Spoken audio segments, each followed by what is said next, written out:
Bismillahirrahmanirrahim. Assalamualaikum warahmatullahi wabarakatuh. Selamat pagi teman-teman. Kita ketemu lagi ya di titik balik perubahan. Setelah kemarin kita off, sebelum kita awali kuliah kita pagi ini, kita berdoa terlebih dahulu untuk tanda kesyukuran ya, untuk pemahaman, keberkahan dalam mengikuti kuliah kita pagi ini. Berdoa silakan. A'udzubillahi minasyaitonirrajim. Bismillahirrahmanirrahim. Rabbi zidna ilma warzuqna fahma birahmatika ya arhamar rahimin. Amin. Monggo Kang. Oke, bismillahirrahmanirrahim. Assalamualaikum warahmatullahi wabarakatuh. Selamat pagi ya. Kita lanjutin obrolan kita pagi ini.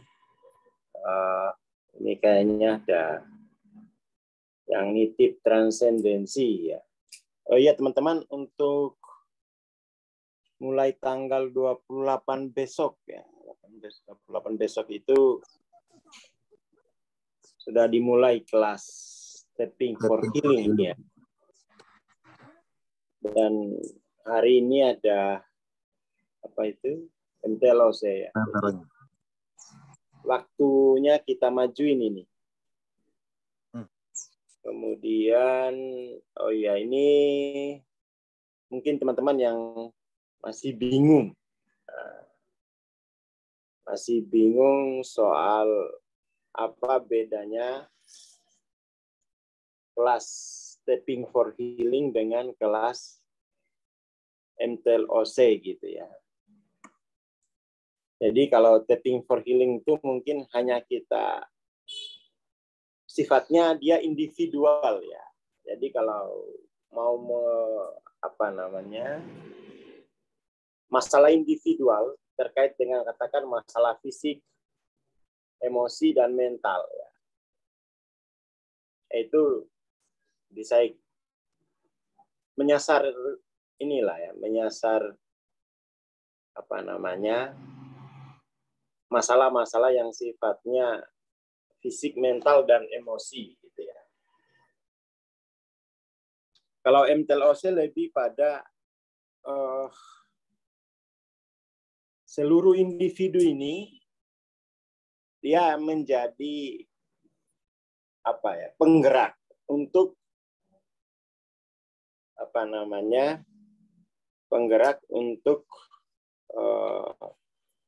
krisis sosial ya. Jadi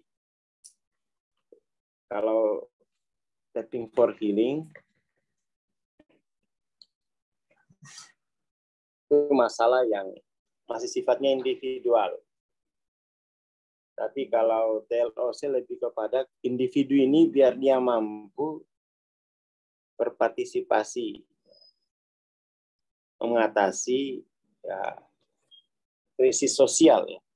Jadi semacam penggerak begitu atau krisis global. Nah, meskipun begitu ya. Jadi meskipun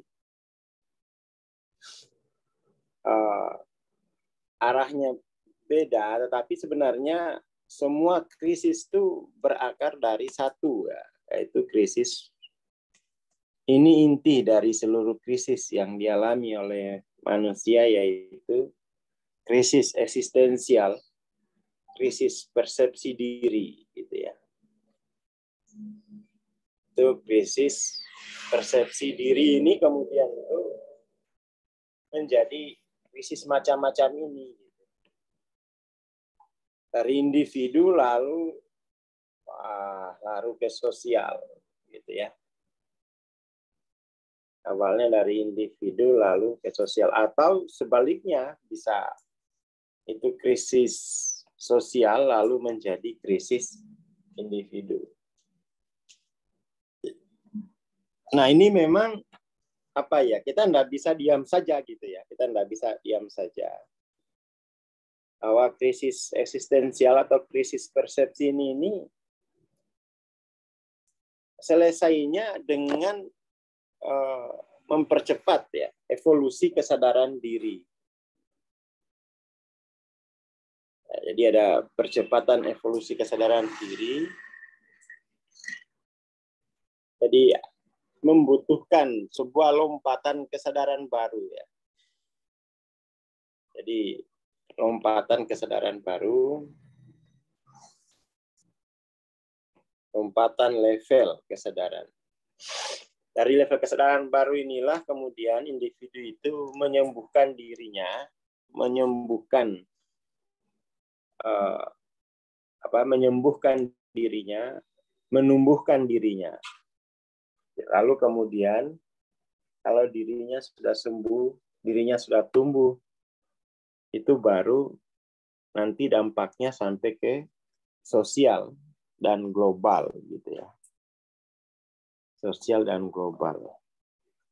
Dan sembuhnya ya. Sembuhnya diri itu ya di semua lapisan, semua aspek ya, aspek individu ini gitu. Jadi tidak bisa hanya sembuh fisiknya, finansialnya nanti nggak sembuh ya. Itu nanti fisiknya lama-lama habis kena GERD karena masalah finansial. Ya kan? Terus kemudian nggak bisa juga hanya sembuh finansialnya, sembuh fisiknya, intelektualnya nggak sembuh. Nanti habis juga itu. Apalagi misalnya udah sembuh fisik, finansial, intelektualnya, emosinya nggak sembuh. Nah itu nanti finansialnya dipakai buat merusak dirinya sendiri, gitu ya. Kemudian nggak bisa juga hanya sembuh fisik, finansial, intelektual, emosi, mental, sampai emosi tapi mentalnya nggak sembuh gitu ya. Apalagi nggak bisa juga hanya sembuh fisik, finansial, intelektual, emosi, mental, tapi sosialnya nggak sembuh, nanti diusir.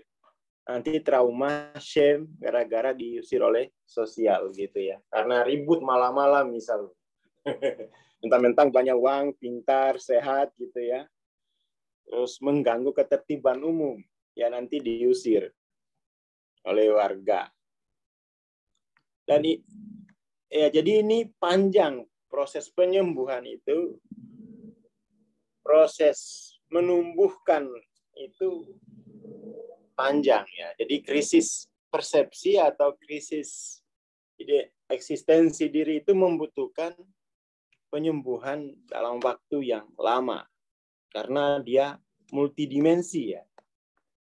Ini kan sudah pernah kita bahas di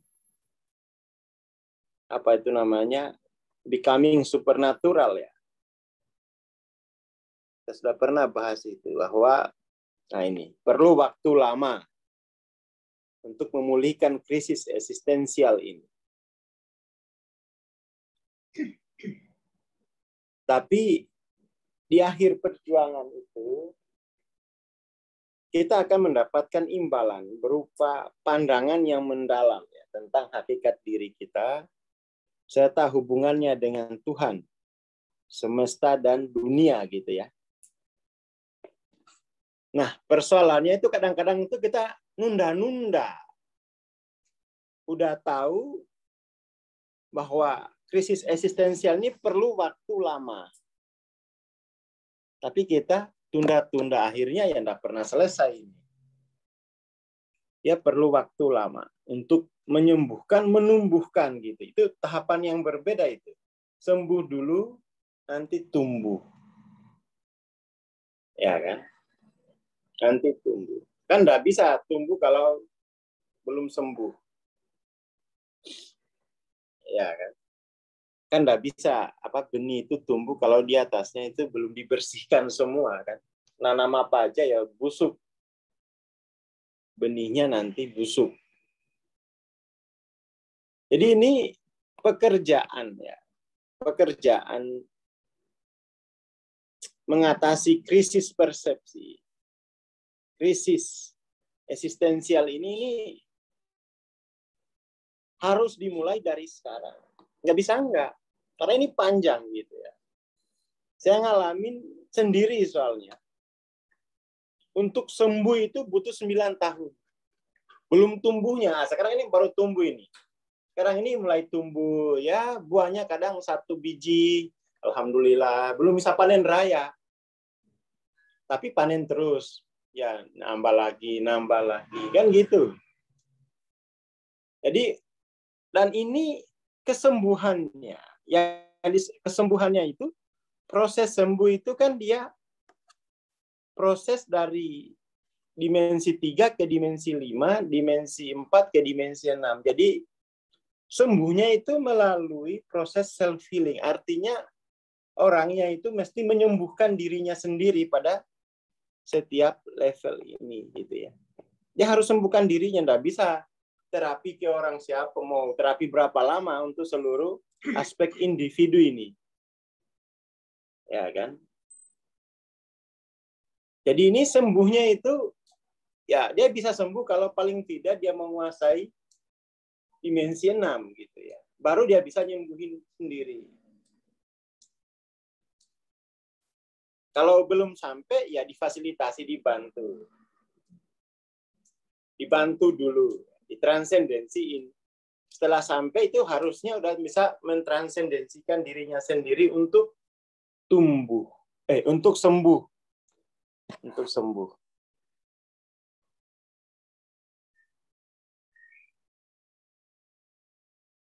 Ya, seperti itu.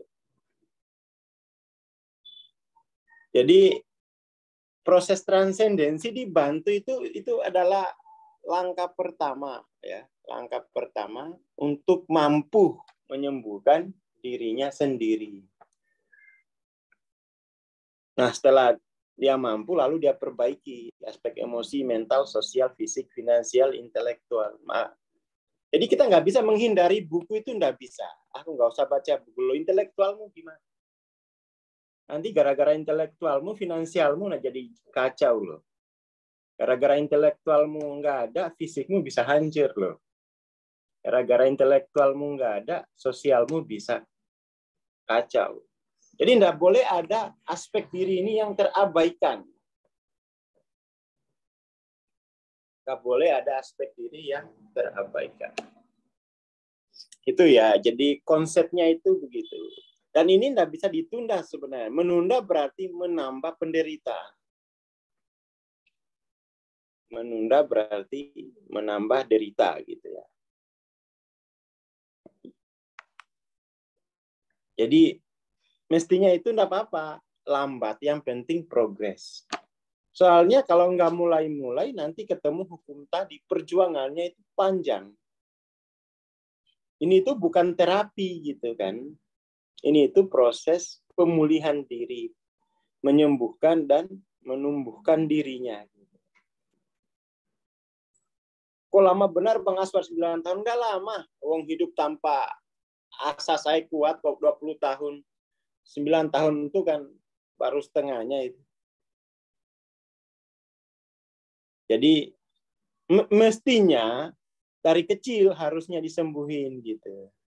Tapi karena nggak ada ilmu, mungkin juga sudah ada ilmu tapi nggak punya duit, ya akhirnya akan ngulur. Tahu-tahu umur sudah 80, tahu-tahu umur sudah 70, ya habis sudah. Baru sembuh emosi, belum bisa sembuh finansial, fisik udah stroke. Nah, karena itu salah strategi ya. Terlalu banyak buang-buang umur di jalan hura-hura, bukan di jalan ilmu gitu. Terlalu banyak buang-buang umur di jalan foya-foya gitu ya. Saya foya-foyanya itu yang 4 tahun. Akhirnya ke level sosialnya lambat. Nggak bisa menjangkau lebih cepat. Setelah 2018 baru gitu. Itu yang paling pokok. Jadi ini mulai ya. Jadi yang sudah sembuh finansial, sembuhin intelektual, sosial, gitu ya, sampai ke global. Jadi kalau individu udah clear, yaitu harus naik ke global dia. Karena nanti kalau dia tidak berpartisipasi di sosial, di global ini, nanti individu ini akan kena counter dia akan kena dampak dari global gitu ya. Jadi mestinya kita cepat-cepat sembuh, cepat-cepat tumbuh biar mampu mengcounterbalancing dampak global dari kesadaran kolektif. Jadi di sini ini ada kesadaran kolektif. Nah, kesadaran kolektif ini memberi dampak pada individu. Ya kan? Kesadaran kolektif itu bisa memberi dampak pada individu. Ya kan? Memberi dampak. Yang perang Ukraina sama Rusia, kita yang deg-degan juga gitu. Kenapa? Rusia itu megang nuklir gitu ya. Sekali salah pencet, uang kita bisa habis. Senegara-negara kita bisa selesai. Uang kita nanti tidak berguna. Jadi kita tidak bisa lepas dari tanggung jawab global. Maka yang bisa kita lakukan adalah menyembuhkan individu, menumbuhkan kita punya diri, keluarga, lalu sama-sama counterbalancing kesadaran kolektif yang memang sifatnya ini destruktif gitu, dimensi 3, 4 kan. Ya, individunya ini dia dimensi 5, dimensi 6. Kan gitu. Kita butuh dari 7 miliar orang gitu ya. 7 miliar orang. Nah, kita perlu naikkan. Counterbalancing itu artinya menaikkan yang dimensi 3 ke dimensi 5, yang dimensi 4 ke dimensi 6. Gitu. Dinaikkan ke sana model dunianya. Itu pembukaan biar inilah alasan kenapa saya harus mulai sekarang. Lambat nggak apa-apa, yang penting sudah mulai. Jangan sampai nggak mulai sama sekali. Itu nanti tambah panjang, tambah habis umurnya gitu ya. Jadi krisis persepsi diri itu mempengaruhi nilai-nilai yang kita anut. Nilai-nilai itu menentukan pola pikir. Pola pikir itu akhirnya ya mendorong perilaku gitu ya. Mendorong perilaku. Jadi kalau ini kan sekarang ini asumsi persepsi dirinya itu dimensi 3, dimensi 4. Nilai-nilainya materialis. Pola pikirnya ya Kartesian, ya kan? Pola pikirnya Kartesian, Darwin, macam-macam. Perilakunya ya perilaku ya having, doing gitu kan. Itu harus diganti ke nilai spiritual material gitu ya. Subjek objek sebagai satu dan sama. Tidak hanya material, kita jadi kemudian kehilangan, teralienasi dari dunia batin kita sendiri gara-gara sains. Dan begitu ya, gara-gara sains kemudian orang itu tidak sadar telah teralienasi dari dunia batinnya sendiri. Jadi ini pengantar ya, ini model. Rencana ini juga mau disampaikan di konferensi tanggal 8 besok bahwa ya ini harus cepat-cepat gitu ya. Dan ini enggak bisa gitu. Hanya orang itu hanya belajar satu dimensi ilmu, mesti multidimensi karena dia dirinya itu ya multidimensi juga gitu ya. Kayak itu ini ya pembukaannya. Lalu ada apa ini ya? Ada yang nanya gitu ya. Ini ada soal apa ini? Mungkin orang ya. Jadi misalnya gini. Mungkin ini dia teringat kembali gitu ya, teringat kembali. Kalau mungkin bahasanya ke-trigger ya, ke-trigger atau mungkin itu ya Mas Camim ya, ke-trigger ya Mas Camim. Nggih, Kang, nggih. Jadi ke-trigger itu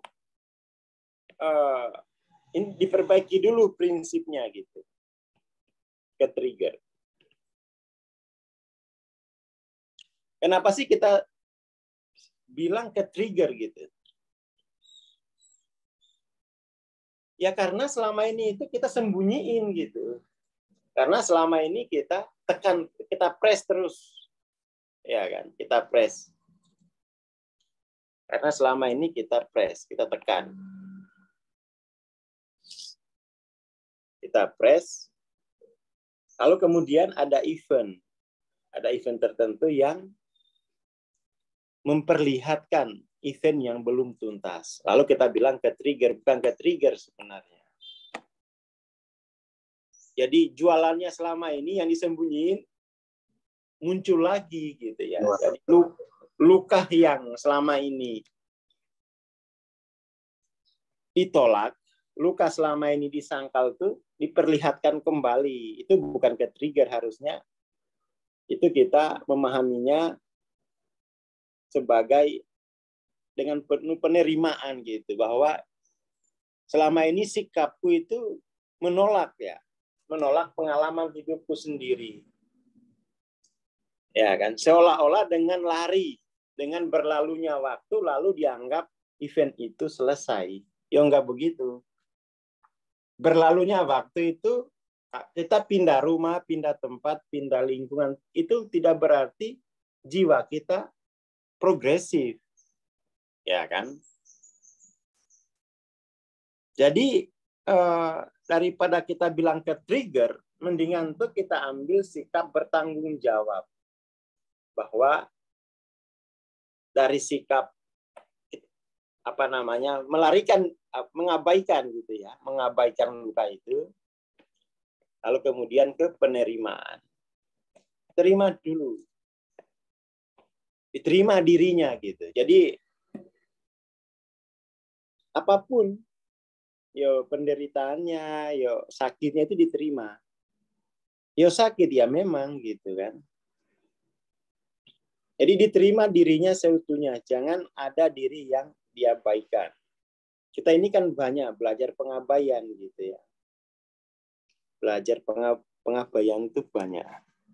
Diajarkan untuk tidak peduli dengan dalamannya sendiri. Yang penting itu sopan ke sosial itu sudah bagus. Kamu sakit sambil terima kasih itu bagus. Itu kan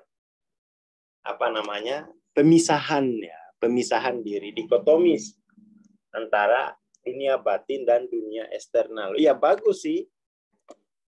Kita belajar tata krama itu bagus, tapi jangan dilupakan hal yang paling penting, yaitu dirinya itu harus sembuh gitu. Jangan hanya karena kita sudah diterima oleh sosial lalu kita anggap masalah selesai, padahal kita belum mampu menerima luka-luka batin kita sendiri, ya kan? Jadi semua penyembuhan itu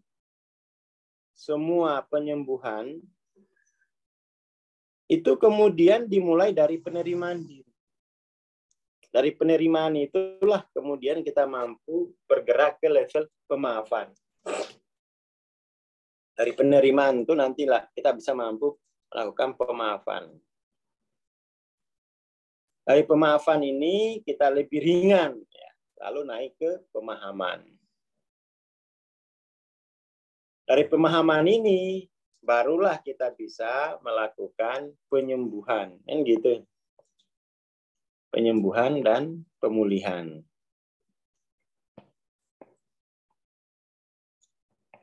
Nah sekarang ini kan kita kan belajar pemahaman, tapi orang masih di level sini gitu, ya kan? Karena kebanyakan begitu. Yang ini kan kita mau mengembangkan pemahaman non-dual kan. Tapi itu nanti nggak ada gunanya pemahaman itu kalau dia masih belum melampaui proses penerimaan dan pemaafan. Untuk menerima aja itu sulit. Mau nggak mau sakit lah. Terus gimana? Menolak kehidupan gitu. Apalagi penerimaan, kalau sulit menerima yang telah terjadi, ya gimana mau memaafkan gitu ya. Nggak mungkin ada pemaafan kalau kita belum mampu menerima apa yang telah terjadi. Baik manis maupun pahit itu. Jadi lambatnya proses penyembuhan itu lambatnya kemampuan penerimaan. termasuk penerimaan bahwa orang lain, apa yang kita sebut orang lain itu adalah sisi manusiawi kita sendiri. Kita lebih banyak berpikir individual, artinya membuang sisi manusiawi kita. Jadi kita belum berperi kemanusiaan, masih di level manusia, human, sebagai organisme individual gitu kan. Jadi penerimaan itu awal kesembuhan. Dibaca lagi buku Power Force-nya gitu ya. Dibaca lagi buku Transcending Level of Consciousness gitu. Sulitnya itu kan begini. Penerimaan ini kan yang paling radikal, penerimaan bahwa orang lain itu adalah sisi-sisi manusiawi kita sendiri. Nah ini lemah di sini. Jadi kalau ada masalah dikit mulai individu lagi dia. Ya kan? Jadi kalau ada masalah dikit mulai keluar sisi individunya lagi. Nggak bisa lagi menerima orang lain sebagai sisi manusiawi dirinya sendiri. Sulit itu mau ke wholeness. Dia lebih baik menjadi individu. Kalau individu, aku cukup bertanggung jawab atas apa yang terjadi pada tubuhku. Seolah-olah dia itu hidup hanya sendirian. Jadi dia tidak mampu menerima orang lain sebagai sisi manusiawinya. Ini penerimaan yang radikal gitu ya. Radikal dari diri sebagai individu ke diri sebagai kolektif. Dari manusia menjadi manusiawi. Ini proses yang dari manusia ke kemanusiaan gitu ya. Ini berat. Lebih banyak orang berpikir individual. Nah, itu lambatnya kesembuhan. Lambatnya kesembuhan. Jadi ada masalah itu kan masalah. Tapi yang punya masalah juga harus berpikir bahwa ya yang punya masalah itu berpikirnya kemudian tergantung enggak independen, tapi melihat kehidupan ini sebagai tanggung jawabnya gitu. Jadi tidak ada penumpang, tidak ada yang tergantung. Nah, itu harus diterima dulu kenyataan baru itu. Kita hidup dalam kenyataan. Dimensi kelima ya seperti itu. Nggak bisa kemudian ya pas happy dimensi kelima, pas ada masalah dimensi 3 lah itu nggak bakal sembuh selamanya gitu.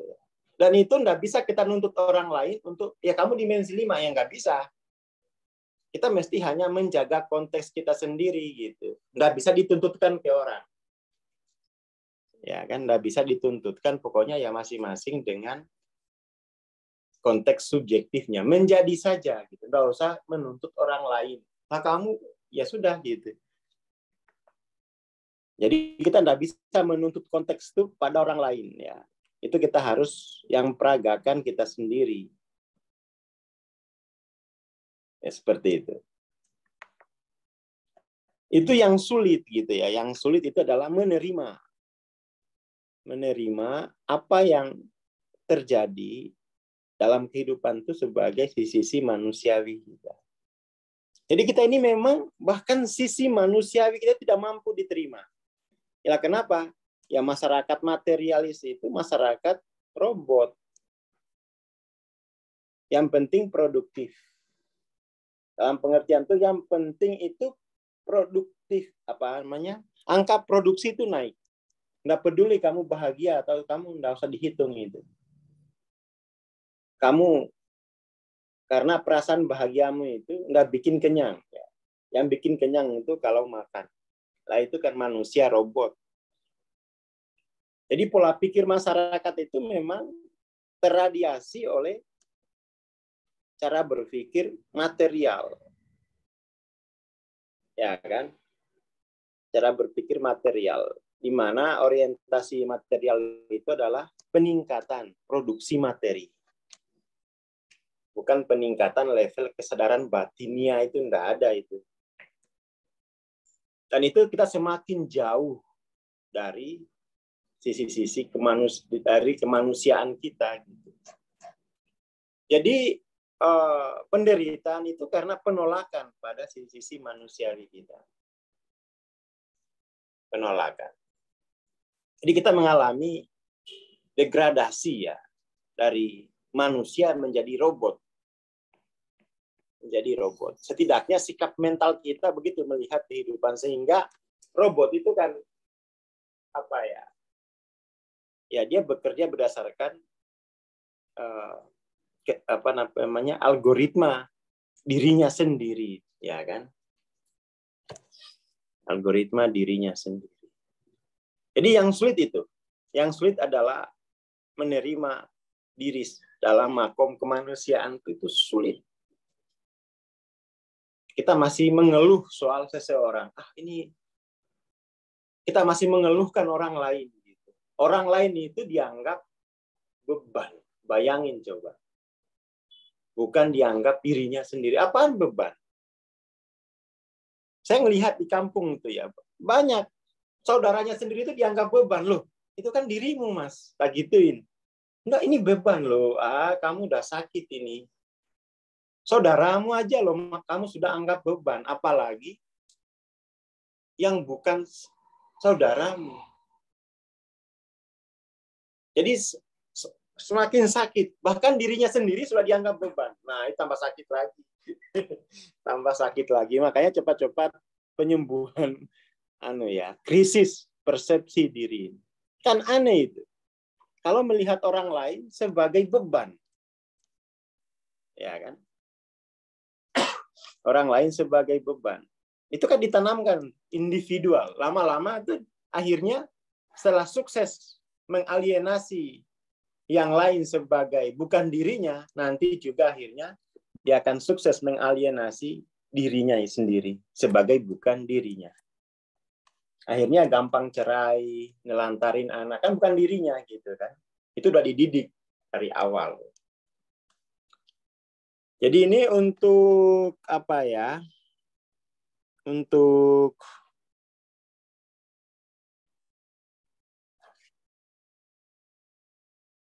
apa namanya? Untuk seseorang yang menyampaikan isi hatinya melalui lewat chatnya Mas Camim, yaitu kurang penerimaan akan diri, ya kan? Kurang penerimaan akan masa lalu gitu. Sebut ke trigger itu kan karena tidak mau lagi menerima rasa sakit yang pernah ada. Padahal itu ya dalam dirinya sendiri. Mau dibawa kemana? Itu yang berat di Indonesia itu penerimaan akan bahwa nggak ada manusia itu orang lain gitu. Itu kan di pandangan dimensi ketiga, dimensi keempat. Tetapi juga begini, kadang-kadang itu prinsip wholeness itu dimanfaatin untuk tergantung, menjadi tergantung kan. Itu juga salah. Ini kan sudah wholeness semua ini, pasti aku dibantu. Ya enggak. Mesti dia enggak boleh berpikir dependen, harus inter-independen. Jadi masing-masing itu inter-independen. Jadi bukan kemudian tuh dibebankan ke yang berkesadaran tinggi, enggak. Semuanya berpikir sejak awal itu bahwa saya ini bertanggung jawab atas seluruh sisi-sisi manusia. Itu yang sulit itu. Menerima sisi-sisi manusiawi sebagai dirinya. Makanya itu krisis namanya. Krisis yang paling dalam itu krisis persepsi diri. Krisis di mana kita terus-menerus mengalienasi keutuhan diri kita. Sehingga akhirnya itu diri kita itu bukan lagi manusia. Diri kita itu tinggal dokter spesialis pupil misalnya. Ya kan? Kan begitu material itu semakin spesifik dia semakin dihargai gitu. Akhirnya nggak jadi manusia lagi dia hanya ngurusin satu bidang spesifik. Seolah-olah hanya itu kehidupannya, ya enggak lah.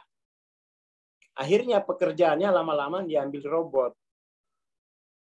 Karena robot itu menyukai spesifikasi, ya kan.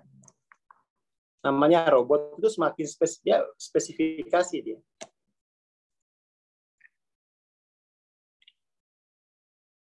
Terlalu banyak penolakan, akhirnya kecanduan tolak angin. Lah ya ini menolak angin sebagai bagian dari unsur dirinya kan. Seperti itu.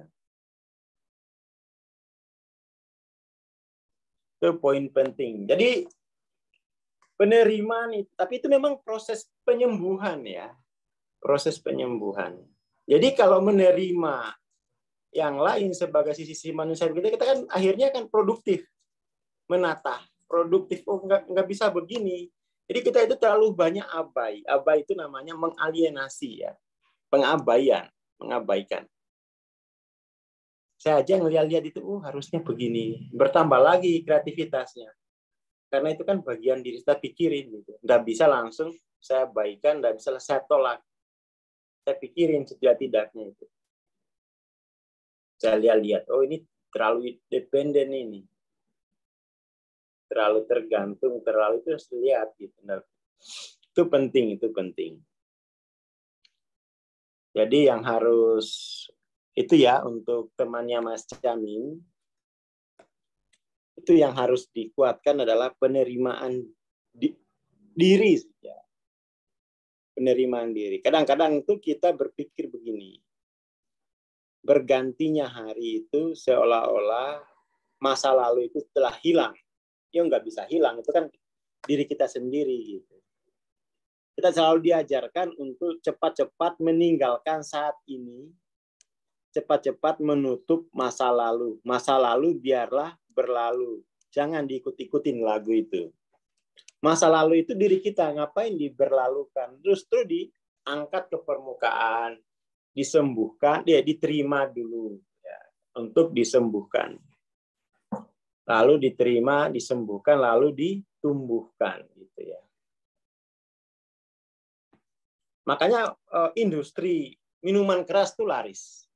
Industri penjualan televisi itu laris. Untuk apa? Pelarian dari masa lalu. Lebih baik kita lihat saja kehidupan itu di layar gitu ya. Kecanduan itu kan karena sebenarnya upaya untuk melarikan diri dari dirinya sendiri. Dia tidak sanggup. Jadi gitu. Jadi untuk penerimaan aja ini kita masih bermasalah. Lebih mudah mengabaikan. Lebih mudah ditolak sebagai orang lain saja. Lebih mudah dianggap musuh saja gitu. Jadi jelas tegas batasnya itu musuhku. Jadi nggak perlu saya pikirkan. Kalau perlu saya pencet hidungnya biar segera sekarat gitu. Ini bermasalah ini bermasalah.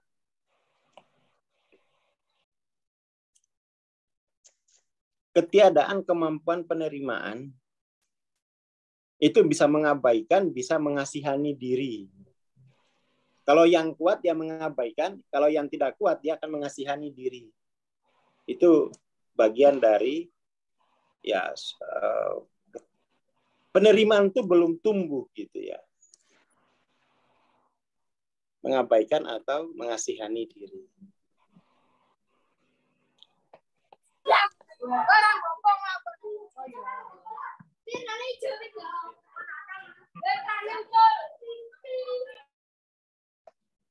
Oke ya, jadi itu. Jadi kemudian tuh untuk mengabaikan dengan melampaui bukan beda dikit, bedanya beda banget. Ya kan? Namanya melampaui itu gini. Ini sisi bahasanya. Melampaui itu dia masuk tek tek tek tek tek tek tek tek tek tek tek tek tek. Nah, ini baru sudah melampaui. Dia harus masuk ke dalam dulu. Untuk melampaui itu harus masuk ke dalam. Namanya mengabaikan, start dari sini, pindah ke sini gitu ya. Jadi namanya bukan melampaui, tapi mengabaikan. Dikiranya sudah tiba di sini, tapi kan nggak melalui ini gitu. Ya itu bukan melampaui. Namanya melampaui itu mesti melalui. Mesti melalui. Nah, bagaimana bisa melampaui kalau dia tidak menerima masa lalunya itu sebagai dirinya dulu. Kan harus terima dulu. Baru dia berjalan melewatinya, bukan berjalan di luar itu kan. Jadi lebih penting ini adalah bahwa menyembuhkan masa lalu itu menumbuhkan masa depan, itu prinsipnya gitu. Menyembuhkan masa lalu sama dengan menumbuhkan masa depan. Nah, kadang-kadang tuh apa ya, proses penyembuhan ini lambat. Saya juga bingung, padahal kuliah sudah 4 tahun kita ya. Pemahaman itu enggak, sudah gitu, nambah lagi. Ternyata akarnya itu, dia belum mampu menerima dirinya. Lah gimana? Padahal itu kan level understanding itu berangkat dari asumsi dia sudah mampu menerima dirinya. Lalu pemahaman tadi diterapkan untuk mengintegrasikan dirinya kan, untuk mengutuhkan dirinya gitu. Ya itu seperti itu. Ini sudah bolak-balik kuliahnya kan sama aja, prinsip non-dual kan. Tapi kenapa kok sembuhnya itu lambat? Pasti karena penerimaan dirinya lemah. Yakin aku. Yakin itu udah. Kalau penerimaan dirinya utuh, sembuhnya cepat. 6 bulan itu sembuh. Saya ngalamin diri saya sendiri gitu. Karena asas non-dualnya udah saya pegang kok. Sudah diajarkan. Kenapa nggak bisa diterapkan? Karena nggak ada lapangannya. Nggak ada, karena penerimaan dirinya nggak ada. Jadi seolah-olah itu nggak ada yang harus disembuhkan dalam kehidupannya. Nggak ada yang harus ditumbuhkan dalam kehidupannya. Lah itu yang sulit. Gitu. Nggak mungkin bisa menerapkan dimensi asas non-dual kalau wholeness belum dipegang gitu ya.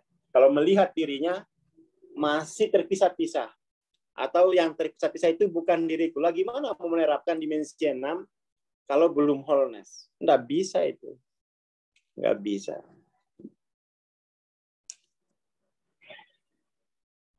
Apa ya? Apakah jiwa-jiwa terluka itu sejak lahir atau sebelum lahir? Sama saja gitu. Mau sebelum lahir, mau setelah lahir, itu bisa saya sembuhkan gitu. Nggak usah dipersoalkan, mungkin sejak di alam keilahian sudah luka, nggak usah, tidak peduli itu, ya kan. Yang penting kalau muncul kita sembuhkan gitu.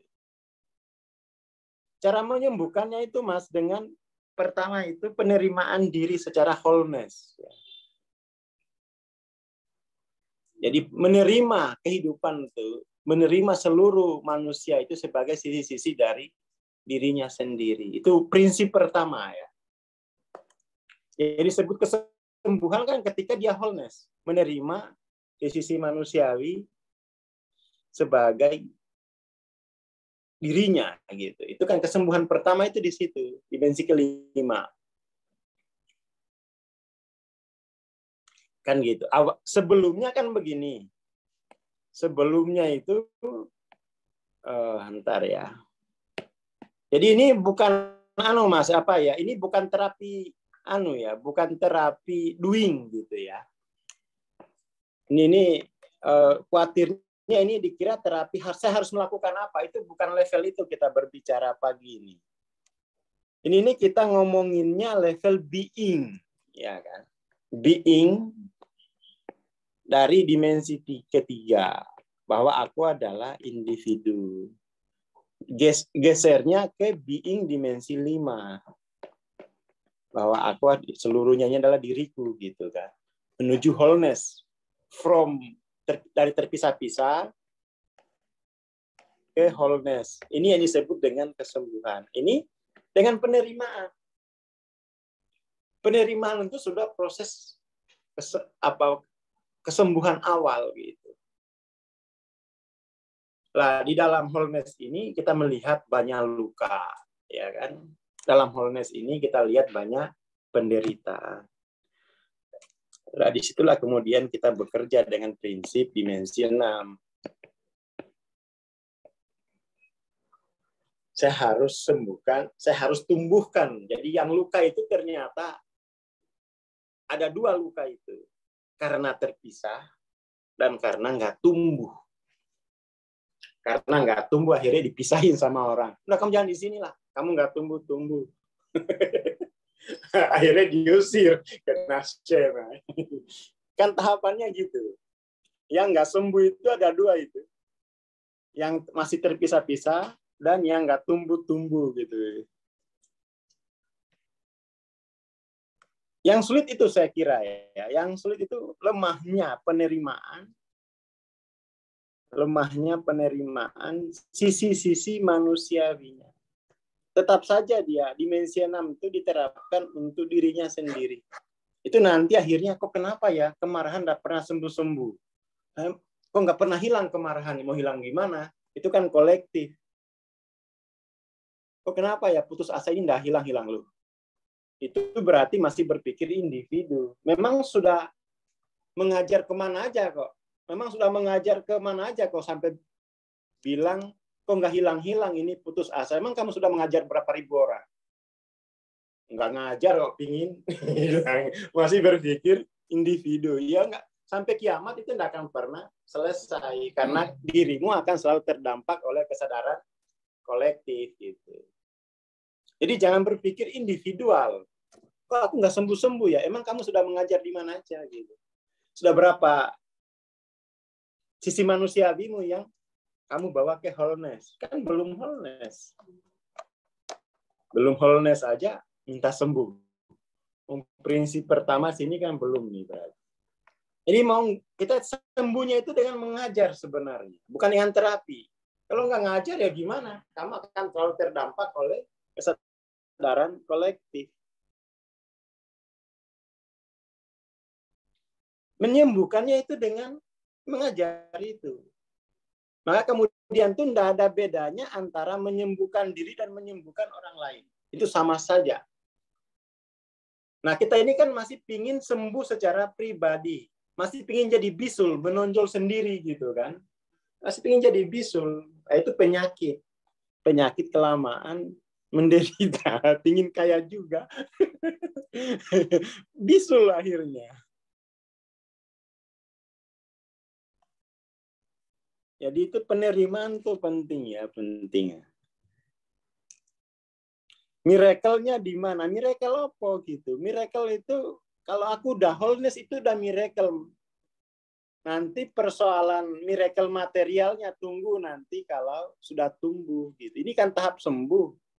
Sembuh itu kan adalah menerima gitu ya. Kita kan shifting paradigma dari realitas dimensi 3 ke menerima realitas dimensi. Itu udah miracle banget itu. Ya kan? Itu udah miracle. Aku bisa mentransformasi diriku dari individu ke universal. Itu udah miracle. Ya kan? Itu baru sembuh, itu udah miracle gitu.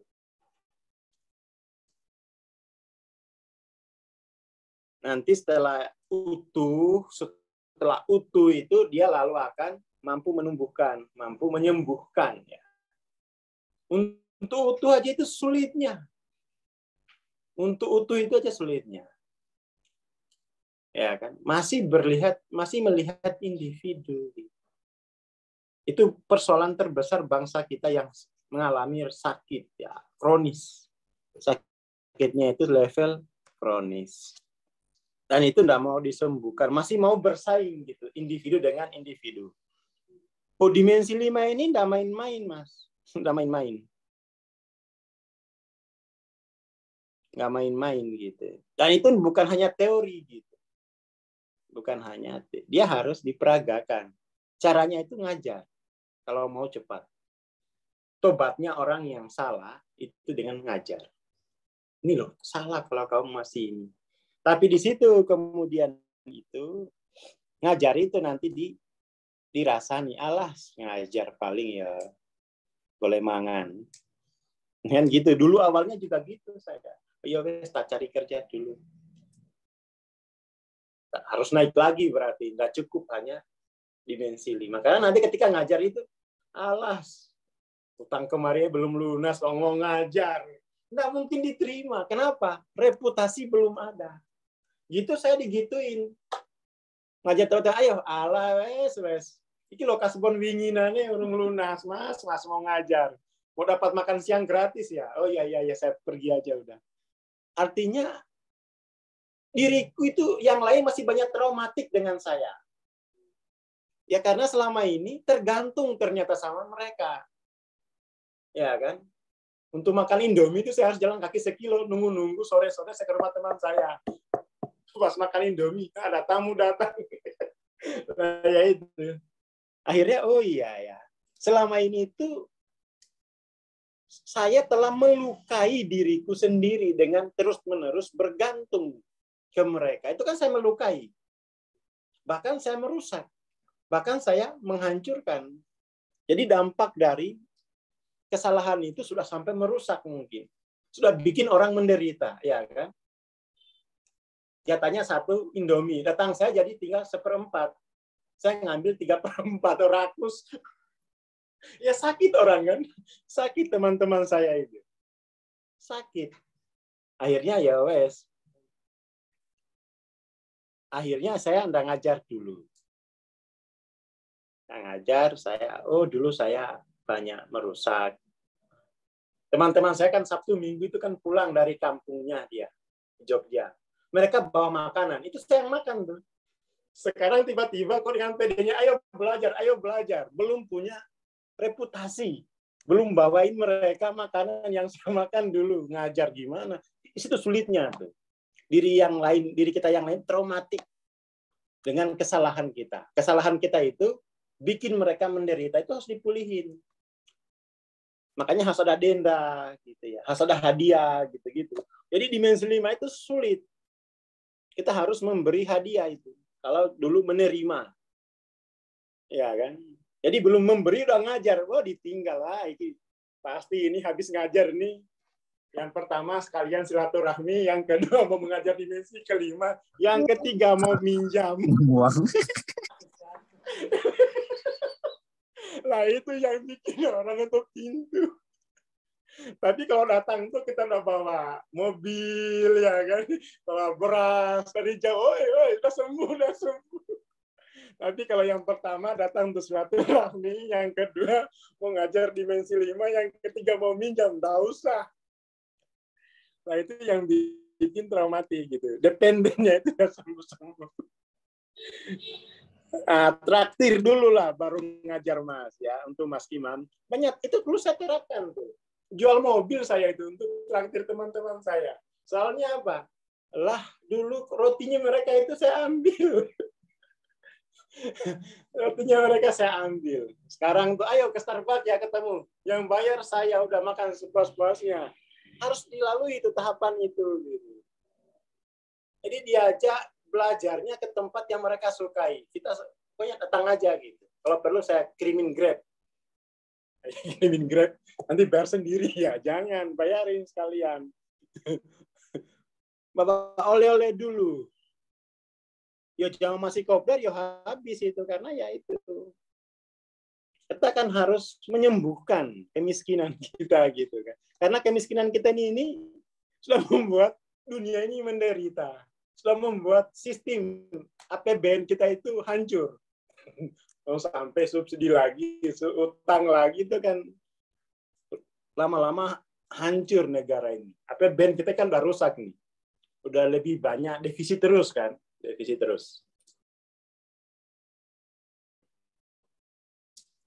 Itu saya dulu. Ya. Saya dulu mau ngajar belum punya apa-apa gitu. Dilarang. Masih miskin aja kok mau ngajar. Dulu itu begitu. Tapi ini benar, iya. Coba tumbuhkan dulu itu kebenaran itu pada dirimu. Jangan merasa udah sembuh, Ya sembuhnya kan sembuh individu kan. Sembuhnya itu kan kolektif. Mungkin saudaranya sendiri itu tidak mau belajar. Ngapain ini? Pasti yang ketiga lagi yang jawab. Saya aja dulu kakak saya nggak mau belajar itu, guys. Tetapi setelah punya gitu-gitu, datang dia mau belajar. Oh iya, insya Allah ini nggak ada lagi yang ketiga, gitu ya. Yang pertama silaturahmi, yang kedua ngajarin dimensi 5, yang ketiga ada udang di balik batu. Lah itu nggak bisa itu. Itu berarti kita masih individual. Masih individual kan. Mestinya kan, mereka dulu berarti harus disembuhkan. Kesembuhan kolektif. Kesembuhan kolektif itu dimulai dari memulihkan kembali relasi yang pernah terjalin gitu. Pernah terjalin tapi tidak tumbuh, itu kan harus dipulihin gitu. Ya itu ya. Jadi jangan sampai seperti itu Mas Imam akan ditolak terus ngajarnya itu. Nanti ditanya mana miracle-nya ya. Jelaslah Mas Imam belum akhir kok ngajarin dimensi. Jadi dimensi 5 ini nggak bisa diajarin dengan kata-kata. Nggak bisa diajarin dengan apa ya. Kita mengubah dunia bukan dengan apa yang kita kerjakan, ya kan? Bukan dengan perkataan, tapi dengan menjadi. Itu sulitnya dimensi 5 itu, nggak mudah itu. Makanya kapan hari itu, Bang, tolong saya sertifikasi dimensi 5. Ya ngapain kamu minta sertifikasi sama saya? Masyarakat yang mengakuimu gitu, bukan minta sertifikasi lalu buka kelas. Itu individu lagi kamu. Akhirnya nggak mau lagi ikut MTLO. Saya kirain bisa buka kelas. Nggak begitu. Masyarakat itu yang memberimu sertifikasi. Oh iya, kamu mampu. Gitu. Nggak usah dimintai. Untuk buka kelas ini saya katanya mau ngajar dimensi 5 seperti Bang Aswar loh. Itu masyarakat yang minta kok. Bukan apa ya? Ini bukan profesi gitu. Nah, ini ya, Bang Rustam, istri dulu yang mensertifikasi. Nah, bagus. Mertua dulu yang mensertifikasi. Nggak lolos ini. Kalau istri mungkin boleh lah ya. Tapi kalau mertua itu bisa nggak lolos Mas Rustam. Apa kau ya? Bikin susah saya kamu ya. Ya. Traktir dulu Mas Imam. Iya, saudara dulu pengen saya ajari, tapi berat traumanya. Iya, berat melihat kamu. Tidak membantunya ketika dia krisis. Kamu ngajarin apa? Gitu. Kalau ngaku susah aja, kamu celinga-celingu. Itu beratnya dimensi 5 itu gitu, Mas. Beda dengan dimensi 4. Belum melakukan, udah jadi dosen. Nggak bisa dimensi 5 kayak gitu. Kan dimensi 4 ini kan dia individual. Ya kan? Dapat gelar, sudah dibikinkan kelas, orang datang. Kalau dimensi 5 itu enggak. Orang itu ngelihat gitu. Saya ngelihat dari diri saya sendiri. Sehingga saya nggak mau lagi ngajar. Ini bikin habis uang saya aja ini kalau ngajar ini. Dulu saya begitu. Alah, enggak lah. Ayo lomba-lombaan kaya aja, wes. Gitu aja. Lomba-lombaan kaya, lomba-lombaan pintar. Tapi akhirnya sama gurunya enggak boleh gitu. Itu kamu enggak naik-naik, makom kemanusiaanmu enggak tumbuh, malah tambah sakit. Malah makin pelit nanti. Melihat orang lain itu sebagai beban. Ya kan, melihat orang lain sebagai beban. Ini siapa ini? Kalau istri banyak sih boleh, wah nggak ikut-ikut aku ya. Oke gitu, jadi nggak mudah dimensi 5 itu, nggak mudah. Pemahamannya mungkin mudah, sembuhnya itu progresif.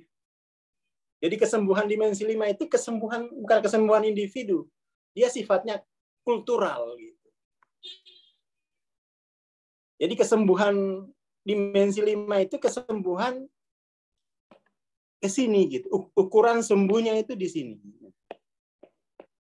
Individu itu kemudian mengcounterbalance dampak negatif sosial.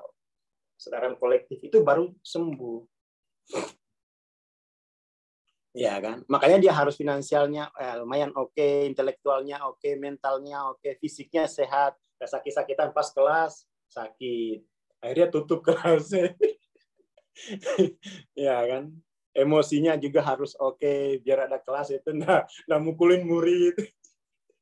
Gara-gara murid telat datang, diusir. Kan nggak gitu, ini harus pulih dulu ini. Pulih, menjadi transenden kan. Baru dia counterbalancing ke kolektif. Lah, begitulah Mas Jamin ya. Jadi sampaikan ke temannya, kamu tidak akan pernah sembuh jika kamu menolak, mengabaikan, menyangkal sisi-sisi manusiawimu. Gitu ya. Siap-siap.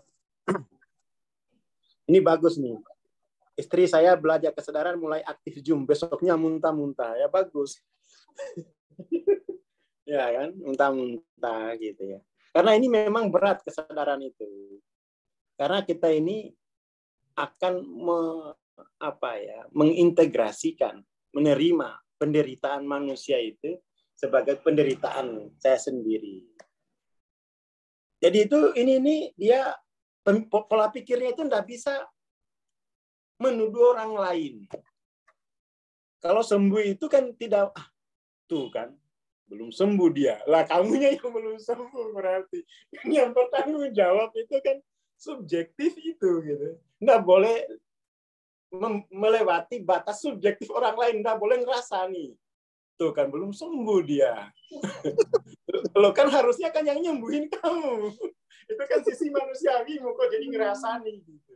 Nah, itu sulitnya. Kena mana? Sulitnya itu di situ. Akhirnya kan, ini pasti dari ego, yaitu egomu sendiri gitu. Ya kan? Kan biasa di grup ini dari ego, ini dari ego. Lah itu tugasmu berarti. Kamu belum bisa menyembuhkan ego, sisi-sisi manusiawimu. Ya terimaan. Nggak usah divonis, egois lo. Lah, malah dia nggak jatuh sakit. Ya kan sudah wholeness, gara-gara ngomong egois. Jadi pecah lagi. Sudah wholeness gara-gara ngomongin tuh kan dia kan belum sembuh, malah sakit. Ini sulitnya dimensi 5 itu gitu. Sulitnya dimensi 5 itu semua adalah kru, nggak boleh ada penumpang. Dan itu nggak boleh juga nilai orang, kayaknya kamu masih penumpang. Nah, itu sama-sama penumpang. Itu beratnya dimensi 5. Ngomong penumpang ya berarti ya podo penumpangnya. Kan nggak mungkin penumpang sama kru di tempat yang sama kan. Aduh. Itu jadi dimensi 5 ini nggak perlu sertifikasi. Orang itu ngelihat, oh iya, dia udah banyak sembuh lah. Dia udah banyak tumbuh. Orang itu ngelihat. Orang itu, bahkan dinding itu punya kuping, punya mata gitu ya. Makanya teman saya nggak jadi ikut MTLC itu karena minta sertifikasi. Kamu kira ini tempat profesi apa gimana? Kamu belajar ke sana gitu. Kamu menjadi individu yang cerdas, pintar sendiri gitu. Kalau di sini itu nggak perlu. Kalau kamu bisa itu masyarakat itu tahu, oh iya ini bagus. Dan gitu. Gitu ya Mas Jamim ya. Oke. Sudah jadi, mau MTLC juga kan? Kalau yang ada tanya sertifikasi, kasih kuliah ini aja gitu. Nggak ada sertifikasi sini. Oke. Nanti kan masyarakat melihat. Kolektif itu kan melihat.